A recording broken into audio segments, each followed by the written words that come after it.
Hi friends, welcome to trendy recipe YouTube channel. நமக்கு இன்றைக்கி YouTube சேனலில் கோதுமை மாவில் பூரி எப்படி செய்கிறதுன்னு பார்க்க போகிறோம்.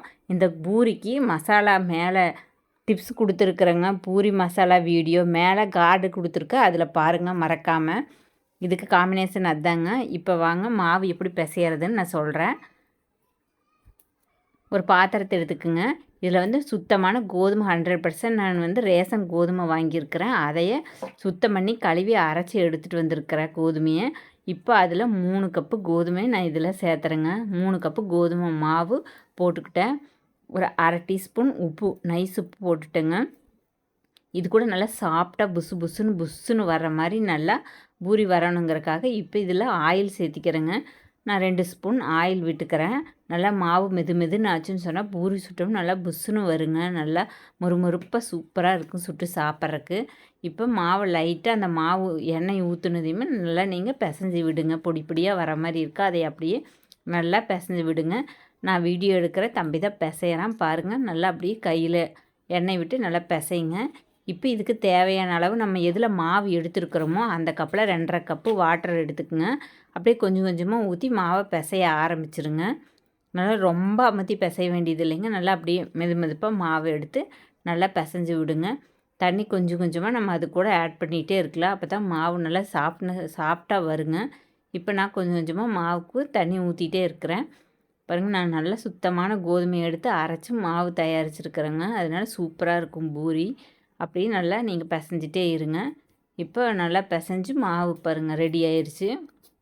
இந்த அளவுக்கு பக்கம் வந்துடும். நல்லா கடைசி ஆகும்போது நல்லா புஷ் பண்ணி அமுத்துனீங்கன்னா மாவு நல்லா பாருங்கள் கெட்டியாக வந்துருச்சு, பஞ்சு போல் வந்துருச்சு. இப்போ தொட்டு பாருங்கள், தண்ணியோட அளவு கரெக்டாக இருக்கும். ஒட்டாமல் இருந்ததுன்னா இதுதான் மாவோட அளவுங்க. இப்போ சரியாக இது கூட கொஞ்சமாக ஒரு 2.5 ஸ்பூன் மறுபடியும் எண்ணெய் விட்டுக்குங்க. எண்ணெய் நல்லா மாவு நல்லா பொதுன்னு இருக்கிறக்காக இப்போ உருண்டையை நல்லா பிடிச்சி பால் மாதிரி உருட்டி வச்சுட்டு மேலே ஒரு கிளாத்தை போட்டு மூடி வச்சுருங்க. பனியன் கிளாத் இருந்தால் ஒரு 10 நிமிஷம் போல் இருக்கட்டும். இப்போ சின்ன சின்ன பாலாக நம்ம உருட்டி எடுத்து தயார் பண்ணலாங்க பூரிக்கு. இப்போ பாருங்கள், தொட்டு பார்த்திங்கன்னா மாவு இந்த மாதிரி இருக்கணுங்க. இப்போ நம்ம உருண்டை பிடிக்க ஆரம்பிச்சிடலாம். பாருங்கள், நல்லா சாஃப்டாக வரும். இந்த மாதிரி கையில் ஒட்டாமல் இருக்கணும். அதுக்காக தான் நம்ம எண்ணெய் சேர்த்தி வச்சுருக்கோம். இப்போ நான் அதை சின்ன சின்ன பால் மாதிரி உருட்டி வைக்கிறேன். உங்களுக்கு எந்த சைஸ் வேணுமோ அந்த சைஸ் உருட்டி வச்சுக்கோங்க. நாங்கள் இந்த சைஸில் உருட்டி வச்சுருக்கிறேன். இப்போ தேய்க்கிறதுக்கு கட்டை எடுத்து வச்சிட்டோம். அதில் எண்ணெய் சேர்த்தாமல் நீங்கள் லைட்டாக வர மாவு போட்டிங்கன்னு சொன்னால் பூரி மாவு ஒட்டாதுங்க. நல்லா கட்டையில் ஒட்டாமல் வரும். அதனால் நீங்கள் அப்படியே திருப்பி கொஞ்சம் கொஞ்சம் வர மாவை மேலே யூஸ் பண்ணி தேய்ங்க. எண்ணெய் தேவையில்லை. இப்போ நம்ம தேய்ச்சி அமுத்தாமல் ஒரே இடத்துல அமுத்தக்கூடாதுங்க. அமுத்தணும்னு சொன்னால் போய் ஒட்டிக்கும். அதனால் லைட்டாக அங்கங்கே நம்ம தேய்ச்சி கொடுக்கணும். எந்த இடத்துல மாவு கெட்டியாக இருக்குதோ அந்த இடத்துல நம்ம வச்சு தேய்க்கணுங்க. பாரு, இந்த மாதிரி தேய்க்கணும்.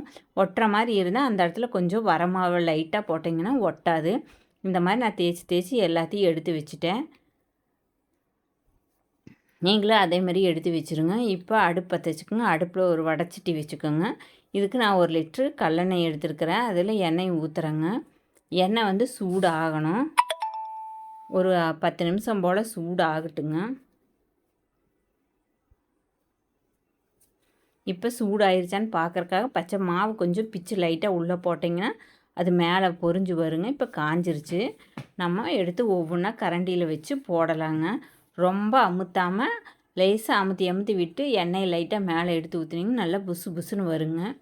பாருங்கள், வர ஆரம்பிச்சிருச்சு. இப்படி இந்த மாதிரி இப்போ பார்க்கவே எடுத்து சாப்பிடணும் போல் இருக்குது. அந்த மாதிரி ஒரு சுவையில் வந்துட்டுருக்குங்க. நல்லா வெந்துருச்சு. இப்படியே நம்ம தள்ளி விட்டோம்னு சொன்னால் சைடெல்லாம் வெந்துடும். லேசாக அமுத்தி விடணுங்க வேகிறதுக்கு. எண்ணெய் அளவான சூடாக இருக்கணும். ரொம்பவும் காய வச்சிடக்கூடாது. அளவு நல்லா இப்போ பார்த்திங்கனாலே தெரியும். இந்த அளவு ஹீட்டில் தான் நம்ம வேக வைக்கணுங்க. பாருங்கள், இப்போ ரெடி ஆயிடுச்சு. நல்லா மொறுமொறுப்பான பூரி தயாராகிருச்சு. இப்போ நல்லா எண்ணெயை நல்லா வடித்து எடுத்து நம்ம ஒரு பாத்திரத்துக்கு மாற்றிடலாம். இப்போ இன்னொன்று போடுறேன். இதே மாதிரி பாருங்கள், நீங்கள் கொண்டு போய் கையை பக்கத்தில் வச்சு போட்டால் எண்ணெய் தெரிச்சிடும். அதனால் நம்ம கரண்டியில் வச்சு போட்டு லைட்டாக லேசாக அமுத்தி விட்டு சுற்றியும் திருப்பி விட்டோம்னு சொன்னால் நல்லா மொறுன்னு வெந்துருங்க. நல்லா சூப்பராக புஸ்ஸுன்னு வரும். இந்த மாதிரி செஞ்சு கொடுத்தா குழந்தைய ரொம்பவுமே விரும்பி சாப்பிடுவாங்க. வீடியோவை பார்த்துட்டு எப்படி இருக்குதுன்னு செஞ்சு பார்த்துட்டு கண்டிப்பாக கமெண்ட் பண்ணுங்கள். நீங்களும் எப்படி இருக்குதுன்னு உங்கள் கருத்தை எங்களுக்கு தெரிவிங்க. நான் எல்லா பூரியும் சுட்டு எடுத்துக்கிறேங்க. இந்த பூரி மசாலா வீடியோ வேணும்னா வீடியோ கடைசியில் லிங்க் கொடுத்துருக்குறேன், நீங்கள் பாருங்கள். பார்த்து மசாலா ஐட்டம் செஞ்சுக்கோங்க. இப்போ பாருங்கள், பூரி நல்லா தயாராகிட்டுருக்குது. இதே மாதிரி நான் எல்லா மாவையும் போட்டு எடுக்கிறேன். இந்த அளவுக்கு வெந்தால் போதும். இதுவே நல்லா மொறுமொறுன்னு இருக்கும். நீங்கள் ரொம்ப வேக வச்சிட்டிங்கன்னா அவ்வளோக்கா நல்லா இருக்காது. இந்த அளவு தாங்க போதுமான பதம்.